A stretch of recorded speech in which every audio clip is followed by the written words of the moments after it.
नमस्ते बच्चों। राम लक्ष्मण परशुराम संवाद में अभी तक हमने लक्ष्मण और परशुराम के बीच की जो बातें हो रही थी, जो वार्तालाप हो रहा था शिव के धनुष तोड़ने के बाद, उसको हम पढ़ रहे थे।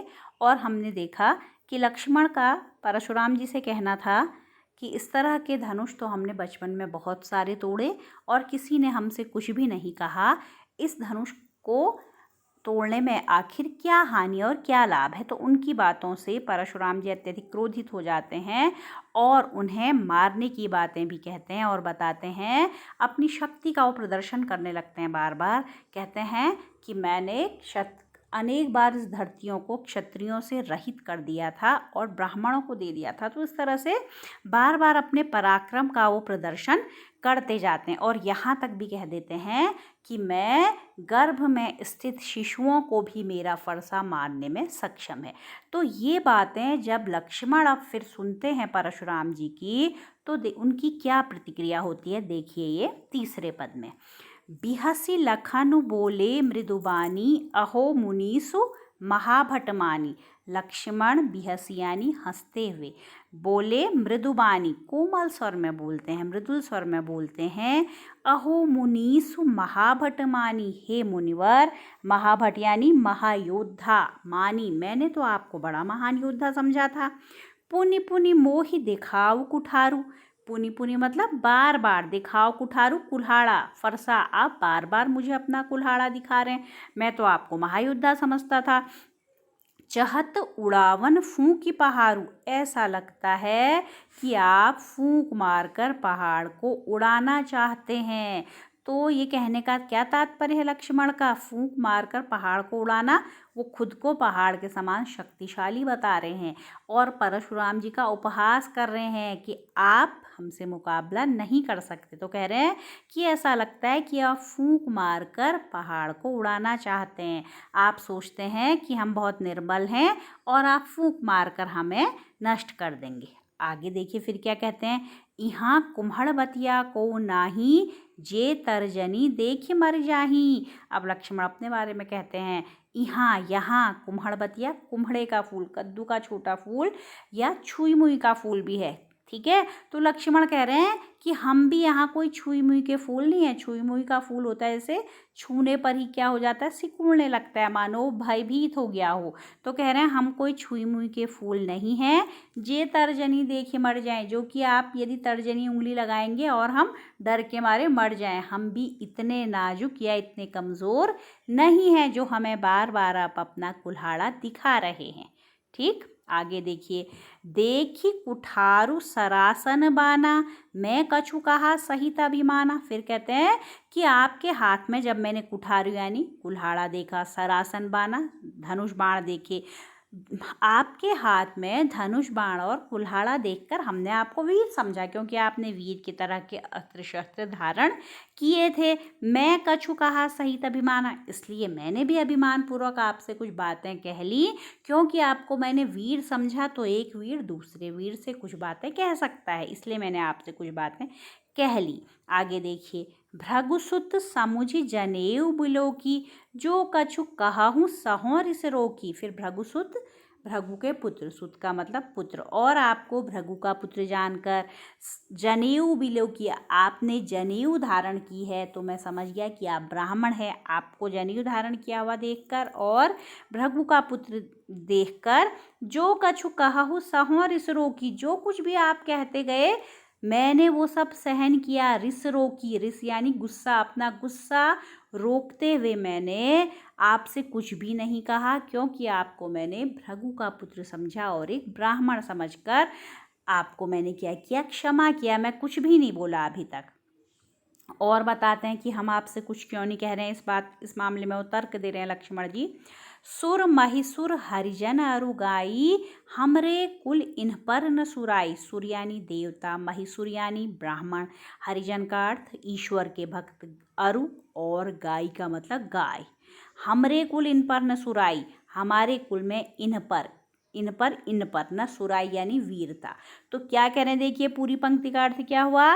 लक्ष्मण जी कहते हैं फिर परशुराम जी से कि सुर ब्राह्मण, देवता, ब्राह्मण, ईश्वर भक्त और गाय, हमारे कुल में इन पर वीरता नहीं दिखाई जाती। इन पर न सुराई का मतलब इन पर वीरता नहीं दिखाई देती, अर्थात हम इनको नहीं मारते हैं। हम क्षत्रिय कुल के हैं और हमारे कुल का ये धर्म है कि हम देवता, ब्राह्मण, ईश्वर भक्त और गाय पर हमला नहीं करते हैं। इन पर अपनी वीरता सिद्ध हम नहीं करते हैं। आगे कहते हैं, बधें पापु अपकीरति हारे, मारतहु पाप परिय तुम्हारे। कह रहे हैं बधें पापु, यदि मैं आपका वध भी कर देता हूँ, वध करना यानी मारना, बधें का मतलब वध करना, तो यदि मैं आपका वध करता हूँ तो भी मुझे पाप लगता है, क्योंकि लोग कहेंगे कि इसने एक ब्राह्मण को मार दिया, जबकि ये हमारे कुल को शोभा नहीं देता है। अपकीरति हारे, और यदि मैं आपसे हार जाता हूँ तो भी मुझे आप यश मिलना है कि ये क्षत्रिय होकर, इतने बड़े कुल का होकर एक ब्राह्मण से हार गया। तो कह रहे हैं कि मेरे लिए तो दोनों तरफ से धर्म संकट ही है। आपका वध करने पर भी मुझे पाप मिलता है, और यदि मैं आपसे हार जाता हूँ तब भी अपकीर्ति यानी अपयश मिलता है मुझे। ठीक है, तो इस तरह से कह रहे हैं, मारत हूँ पाप परिय तुम्हारे, यदि मैं आपको मार भी देता हूँ तो भी मुझे आपके चरणों पर ही पड़ना है, क्योंकि मुझे ब्राह्मण के वध का दोष लग जाएगा। ठीक, आगे देखिए, उनसे कहते हैं, कोटि कुलिस सम बचनु तुम्हारा, व्यर्थ धरहु धनु बाण कुटारा। बहुत चिढ़ा दिया उन्हें। देखिए क्या कह रहे हैं, आपके जो वचन हैं वो कोटि कुलिस, करोड़ों वज्रों के समान, इतने शक्तिशाली, इतने कठोर हैं। कह रहे हैं आपके वचन बहुत ही कठोर हैं, करोड़ों वज्रों के समान कठोर हैं। व्यर्थ धरहु धनु बाण कुटारा, आपने तो व्यर्थ में ही धनुष, बाण और कुल्हाड़ा धारण किया है, क्योंकि आपके बाण ही इतने आपके वचन ही इतने कठोर हैं कि आप उन्हीं से किसी को आहत कर देते हैं, उन्हीं से मार देते हैं। कहते हैं ना कि सबसे ज़्यादा क्या चुभते हैं, बातें चुभती हैं, किसी के व्यंग बाण कहते हैं, बातें चुभती हैं, वही घायल करने के लिए मनुष्य को पर्याप्त होते हैं। तो इसी तरह से लक्ष्मण कह रहे हैं कि आपके तो वचन ही आप इतना कड़वा बोलते हैं कि वही बहुत कठोर हैं, करोड़ों वज्रों के समान ये कठोर हैं। आपने व्यर्थ में ही धनुष, बाण और कुल्हाड़ा धारण किया है, उसकी आपको आवश्यकता ही नहीं, ये कहते हुए उन पर व्यंग कर रहे हैं। ठीक है, तो अब देखिए, जब लक्ष्मण ने इतनी बातें बोल दी ऐसे क्रोधी मुनि के सामने, तो अब विश्वामित्र जी भी थोड़े से परेशान हो जाते हैं, और अब वो लक्ष्मण की ओर से क्षमा मांगेंगे परशुराम जी से। इस दोहे में दिया है, देखिए, जो बिलो की अनुचित कहे हूँ क्षमा हूँ महामुनि धीर, सुनि सरोष भृगुवंश मणि, बोले गिरा गंभीर।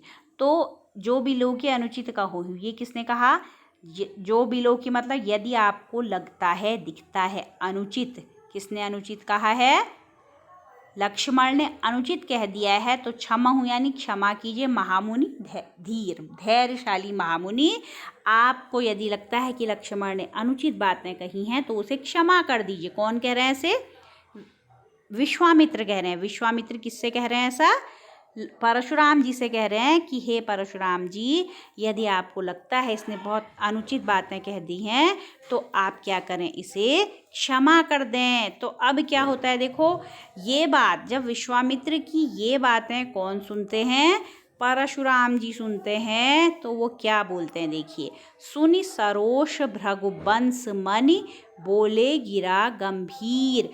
तो ये बात विश्वामित्र की सुनकर सरोष यानी गुस्से से, रोष गुस्से से भरे हुए भृगुवंश मणि, भृगुवंश की मणि के समान, अर्थात परशुराम जी बोले गिरा गंभीर, गंभीर वाणी में कहते हैं। जब विश्वामित्र जी की ये बात सुनी किसने, परशुराम जी ने, कि इसे क्षमा कर दीजिए, तो गंभीर वाणी में परशुराम जी कहते हैं, क्या कह रहे हैं आगे देखेंगे। देखिए, कौशिक सुनहु मंद येहु बालक, कुटिल काल बस निज कुल घालक। कौशिक कहा है विश्वामित्र को, कहते हैं कि हे विश्वामित्र जी सुनिए, यह बालक मंद यानी मूर्ख है, ना समझ है यह बालक। कुटिल काल बस निज कुल घालक, और ये कुटिल काल के वश में है, निज कुल घालकू, घालकू यानी घातक, निज कुल अपने कुल के लिए, कुटिल काल के वश में होकर यह अपने कुल के लिए ही घातक सिद्ध हो रहा है। कहना क्या चाह रहे हैं कि मैं इसे मार दूंगा। ठीक है, कह रहे हैं कि हे कौशिक, कौशिक यानी विश्वामित्र, सुनिए, ये बालक मंद बुद्धि का है और कुटिल काल के वश में है, इसलिए ये अपने कुल के लिए घातक सिद्ध हो रहा है। भानुवंश राकेश कलंकु, भानुवंश का मतलब सूर्यवंश, राम और लक्ष्मण किस वंश के हैं? सूर्यवंश के। राजा दशरथ सूर्यवंशी थे। तो कह रहे हैं कि ये सूर्यवंश में राकेश कलंकु, राकेश का अर्थ चंद्रमा, ये सूर्यवंश में चंद्रमा रूपी कलंक के समान है। निपट निरंकुश अबुधु असंकु, और निपट एकदम ही ये निरंकुश है, इस पर कोई अंकुश नहीं है, किसी का नियंत्रण नहीं है। अबुधु मूर्ख है, असंकु है शंका रहित, डर रहित है। तो क्या क्या कह रहे हैं कि ये बिल्कुल ही निरंकुश है, इस पर किसी का कोई नियंत्रण नहीं है, नासमझ है और शंका रहित है। काल कवल होई चन माही, कहों पुकारी खोरी मोहि नाही। आगे देखिए फिर परशुराम जी धमकी दे रहे हैं। काल कवलु यानी काल कवलित हो जाएगा, काल कवलित होना मारा जाएगा। कह रहे हैं कि यह क्षण भर में ही, क्षण माही क्षण भर में ही अभी काल कवलित हो जाएगा। कहों पुकारी खोरी मोहि नाही, और मैं पुकार कर इस सभा में कह देता हूँ हे लोगों कि खोरी मोहि नाही, खोरी का मतलब है दोष, इसमें मेरा कोई भी दोष नहीं होगा। तो क्या धमकी दे रहे हैं परशुराम जी कि ये बालक जो इतना नासमझ है अभी थोड़ी देर में ही काल कवलित हो जाएगा, मारा जाएगा, और मैं सब लोगों को पुकार कर ये बात बता दे रहा हूँ कि फिर इसमें मेरा कोई दोष नहीं होगा। ठीक है, आगे फिर विश्वामित्र जी को समझाते हैं। तुम हट कहूँ जो चाहु उबारा, कही प्रताप बलु रोष तुम्हारा हमारा। क्या कह रहे हैं? हे विश्वामित्र, यदि आप हट कहूँ, यदि आप चाहूँ उबारा, आप इसको बचाना चाहते हैं, चाहो मुबारा का मतलब है यदि आप इसे बचाना चाहते हैं तो आप इसे यहाँ से हटा लीजिए, अलग कर दीजिए। कहीं प्रताप बल रोष हमारा, और कैसे अलग कर दीजिए? मेरे प्रताप, मेरे शौर्य का वर्णन करके, मेरे बल का वर्णन करके और मेरे गुस्से के बारे में बताकर इसे यहाँ से हटा लीजिए। अभी भी अपनी प्रशंसा कम करना परशुराम जी ने कम नहीं किया है। विश्वामित्र जी से कह रहे हैं कि मेरा प्रताप, बल और गुस्सा बताकर इसे यहाँ से हटा लीजिए। ठीक है, अब लक्ष्मण जी को और उनकी बातों पर बहुत हंसी आने लगती है, तो फिर वो जवाब देना शुरू करते हैं। कहते हैं, लखन कहे हु मुनि सुजसु तुम्हारा, तुम्हि अछत को बरने पारा। लक्ष्मण जी कहते हैं कि हे मुनि, आपके यश का वर्णन तुम्हारी अछत को बरने पारा, आपको छोड़कर कौन वर्णन कर सकता है। लक्ष्मण जी कहते हैं कि हे परशुराम जी, आपके यश का वर्णन आपके अतिरिक्त और कौन कर सकता है। अपने मुँह तुम आपनी करनी, बार अनेक भांति बहुबरनी। कह रहे हैं अपने मुँह तुम आपनी करनी, अर्थात कि अपने मुँह से आप कई बार अपनी प्रशंसा कर चुके हैं, अपनी प्रशंसा बार बार खुद ही कर रहे हैं। बार अनेक भांति बहुबरनी, अनेक बार आपने प्रशंसा कर ली है, और अनेक तरह से, भांति बहुबरनी यानी अनेक तरह से अपनी प्रशंसा का वर्णन, अपने गुणों का वर्णन आप कर चुके हैं। ठीक है, नहीं संतोष तो पुनि कछु कहहि। फिर आगे उनसे कहते हैं कि यदि इतना कहकर भी आपको अभी संतोष नहीं हुआ है तो पुनि कछु कहु, यानी फिर से अपनी कुछ प्रशंसा आप कर लीजिए और प्रशंसा कर लीजिए। जनि रिस रोकी दुस्सह दुख सहु, जनि रिस रोकी यानी गुस्सा रोक कर, गुस्सा मत रोकिए, जनि रिस रोकी गुस्सा मत रोकिए, दुस्सह दुख सहु, और अपना गुस्सा रोक कर बहुत अधिक दुख अपने अंदर मत पाइए। आपको अभी संतोष नहीं है तो आप दोबारा अपनी प्रशंसा में कुछ कर लीजिए, अंदर ही अंदर अपना गुस्सा रोक कर दुख प्राप्त मत कीजिए।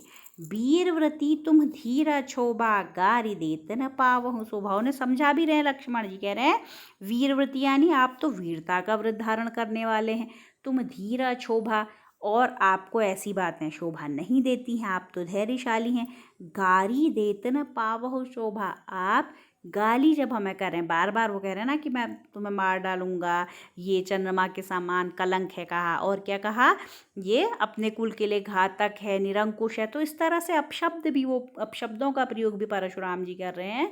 तो तब लक्ष्मण कह रहे हैं कि आप तो इतने वीर व्यक्ति हैं, वीरता का व्रत धारण आपने किया है, तो गाली देते हुए, अपशब्द करते हुए आप शोभा नहीं देते हैं। ठीक है, देखिए फिर इस दोहे में क्या बताया गया है, क्या लक्ष्मण जी कहते हैं। सूर समर करनी करही, कहीं न जना वहीं आप, विद्यमान रन पाविर पाई रिपु कायर कतहि प्रताप। क्या कह रहे हैं कि जो लोग सूर होते हैं, वीर होते हैं, समर करनी कर ही, समर यानी रण क्षेत्र में वो अपनी करनी करते हैं, रण क्षेत्र में अपना कार्य करते हैं। कहीं न जना वहीं आप, न कि कहकर खुद को प्रदर्शित करते हैं। कहीं न जना वहीं आप मतलब स्वयं को बार बार प्रदर्शित नहीं करते हैं, बल्कि रण क्षेत्र में करनी करते हैं, युद्ध करते हैं। विद्यमान रन पाई रिपु कायर कथहि प्रताप। विद्यमान रन पाई रिपु, रन यानी रण क्षेत्र में, रिपु यानी शत्रु। रण क्षेत्र में शत्रु को विद्यमान पाकर भी कायर कथहि प्रताप, जो लोग अपने प्रताप का वर्णन करते हैं वो लोग क्या होते हैं, कायर होते हैं। तो बच्चों इन पंक्तियों में वीर रस है, इस दोहे में कौन सा रस है, वीर रस है। वो कह रहे हैं कि जो लोग वीर होते हैं वो रण क्षेत्र में अपना शौर्य प्रदर्शित करते हैं, न कि अपनी प्रशंसा करते रहते हैं, जिस तरह से कि कौन कर रहे हैं, परशुराम जी। और शत्रु को सामने देखकर जो अपनी वीरता का मुंह से वर्णन करता है वो कौन होता है, कायर होता है। तो इस तरह से परशुराम जी और लक्ष्मण जी के बीच का जो ये वार्तालाप है बड़ा उग्र रूप धारण करता जा रहा है। परशुराम जी उनकी बातों से और भी ज़्यादा क्रोध के आवेग में भरते जाते हैं। आगे ये संवाद किस रूप में आता है बच्चों, इसका अध्ययन हम कल करेंगे। इससे संबंधित शब्द अर्थ अभी मैं आपको देती हूँ। धन्यवाद।